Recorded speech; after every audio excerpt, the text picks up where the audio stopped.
Jina langu naitwa Veronica Simba, ni meneja habari na mawasiliano kutoka Wakala wa Vipimo. Kwa mara nyingine, kwa mwaka huu 2026, Wakala wa Vipimo tupo katika maadhimisho ya miaka 50 ya Sabasaba, ambapo tunatoa elimu kama ilivyo kawaida kuhusiana na shughuli za vipimo kwa wadau wetu, ni nini tunafanya kama Wakala wa Vipimo, lakini pia tupo kwa ajili ya kupata maoni na ushauri wenu wadau wetu kwamba nini tuboreshe, nini hasa tuongeze na wapi ambapo tumefanya vizuri ili tuendelee kuboresha zaidi.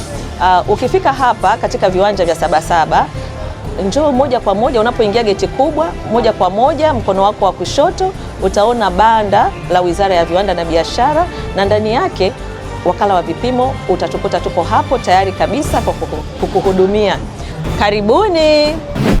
Ukifika katika banda letu la Wakala wa Vipimo utapata huduma mbalimbali kuhusiana na vipimo, ikiwemo elimu kuhusu namna tunavyohakiki vipimo mbalimbali pamoja na shughuli zetu mbalimbali katika sekta ya vipimo.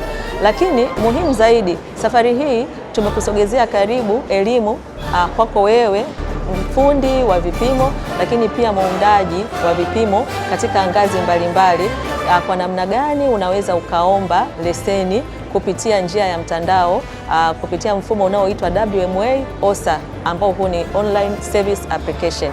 Kwa sasa hauhitaji tena kuja ofisini kwetu au kutembea kwenda umbali mrefu kuomba leseni, isipokuwa unaweza ukaomba mtandaoni, na huduma hiyo basi tutakuelimisha hapa namna gani unaweza kuomba na kupata leseni yako kwa njia ya mtandao. Sabasaba, fahari ya Tanzania, hii ni kubwa kuliko, na hii ni mbiu ya vipimo. Karibuni sana.